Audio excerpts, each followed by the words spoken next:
বিসমিল্লাহির রহমানির রহিম। প্রিয় বন্ধুগণ, এই হলো নাহিন। নাহিন নাহিনের বয়স কত হয় বর্তমানে? 1.5 বছর, 18 মাস। 18 মাসের বাচ্চা নাহিন। এই হলো তার আরেকটা ছবি, নাহিন। আচ্ছা, এখন আরেকটা ছবি দেখা যায়। এই হলো আরেকটি ছবি নাহিনের।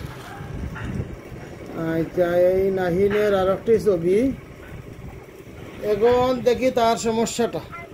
ভাই, এইটা ছবিটা এখন রেখে দেও, একটু সমস্যার ব্যাপারে আলাপ করি।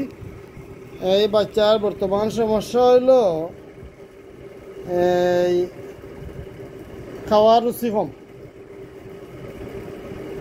খাওয়ার রুচি কম, সর্দি আছে, স্বাস্থ্য হালকা, কোষ্ঠকাঠিন্য, এই তো মানে পায়খানা করা, হার্ড পায়খানা, আর স্বাস্থ্য হালকা, সর্দি আছে, খাওয়ার রুচি কম, এই তো।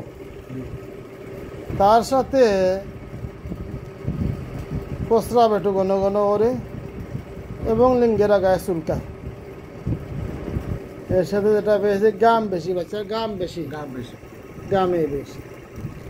আচ্ছা, আর খাওয়া দাওয়ার ব্যাপারে কি বুঝেন আপনি? এই যে মাছ মাংস ডিমের মাঝে কোন জিনিসও তার একটু রুচি বেশি? মাছ মাংস তো কোনটা খায় না, আপনি দিলে সাবাইয়া ফেলাইছে। ডিম খায় কিছু, ডিম খায়, মাছ মাংস খাইতে চাই, খাইতে পারে না, নিয়া মুখ লইব, লইয়া লইয়া লাগবে। আচ্ছা আচ্ছা, ডিম হইলে মোটামুটি খায়। আচ্ছা, আর বাচ্চার ঠান্ডা লাগে একটু ঘন ঘন, মানে ঠান্ডা লাগে, সর্দি হয়ে যায়, ঘন ঘন ঠান্ডা লাগে, সর্দি হয়। ডিমে মোটামুটি রুচি আছে, গাম বেশি। সুতরাং মেডিসিন হলো calcarea carb 50 ml 80 ml 1, 16 dose, Hefco India, রুজ 1 কর্ক। এইটি হলো হোমিওপ্যাথির শ্রেষ্ঠ medicine, Hefco India 50 ml 80 ml নির্বাচন করা হলো। এইখানে কোনো মশলা মুড়ি মেডিসিনের স্থান নাই। আগেকার যুগে এগুলা ব্যবহার করতেন, যে সময় হোমিওপ্যাথি নিয়ে তেমন গবেষণা হয় নাই, রিসার্চ হয় নাই, তখন মানুষ মশলা মুড়ি মেডিসিন ব্যবহার করতেন না জানিয়া। এখন আর এগুলার স্থান নাই। বর্তমান যুগে গবেষণা করে যখন হোমিওপ্যাথি সম্পর্কে জানা গেছে, দেখা গেছে যে অরিজিনাল হোমিওপ্যাথিক মেডিসিন ছাড়া রোগী চিকিৎসা করলে রেজাল্ট ভালো হয় না, বরং রোগীর ক্ষতি হয়। তাই আমরা original pure homeopathic medicine 50 ml 80 ml medicine, হোমিওপ্যাথির লেটেস্ট আবিষ্কার, এইটা নিয়ে ব্যবহার করি।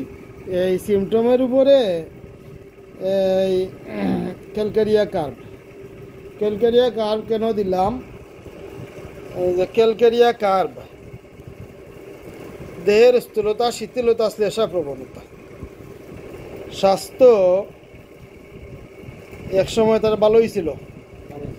আচ্ছা, এর সাথে আছে শিথিলতা, শ্লেষা প্রবণতা, সহজে সর্দি কাশি হয়। আচ্ছা, এর সাথে আছে বিরূতা, ভ্রান্ত ধারণা, বাচ্চা বই পায় সহজে, বই আসেনি তার। এর সাথে মাথার গামে বালিশ ভিজিয়ে দেয়, অল্পেই ঠান্ডা লাগে, সহজে মাথা গামে, শরীর গামে, অল্পেই ঠান্ডা লাগে। ডিম খাইবার প্রবল ইচ্ছা, দুধ সহ্য হয় না, মানে ডিম খাইতে যথেষ্ট ইচ্ছা। আচ্ছা, দুধ খাইলে কোনো বমি টমি করে? বমি করে না। আচ্ছা, ঠিক আছে। আর কোনো মাটি চাটি খাইলে মুখো দেয়? আচ্ছা, ঠিক আছে। এর সাথে স্বাস্থ্য হালকা, কনস্টিপেশন, এই যে কনস্টিপেশন, কোষ্ঠকাঠিন্য, অন্যান্য সব সিমটম যেহেতু ক্যালকেরিয়া কার্বের সাথে মিল আছে, সুতরাং তার medicine calcarea carb 50 ml 80 ml 1। এক্ষেত্রে আগেকার সময় যখন হোমিওপ্যাথি মানুষে তেমন জানতো না, তখন কী ধরনের মেডিসিন ব্যবহার? এই দেখেন, কালো মেঘ, আপনি শুনছেন এক সময় মানুষ বাচ্চাদের কালো মেঘ খাওয়াইতো। আচ্ছা, মানুষ যখন হোমিওপ্যাথি নিয়ে ভালোভাবে জানে না, রিসার্চ করে না, তখন এই সমস্ত মেডিসিনের আশ্রয়ে মানুষ নিত কালো মেঘ। আসলে এই কালো মেঘ এই সমস্ত রোগে উপযোগী নয়। কালো মেঘের লক্ষণ, কালো মেঘের যে সিমটম দেখেন, কেন জ্বর, বাচ্চার যদি জ্বর থাকে, হাতে পায়ে জ্বালা ফুরা থাকে, 2 নম্বর সিমটম কি যে মাথা ধরা,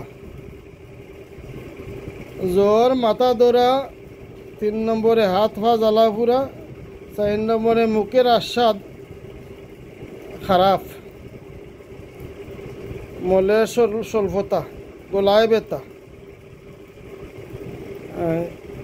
শিশুর যকৃতের দোষ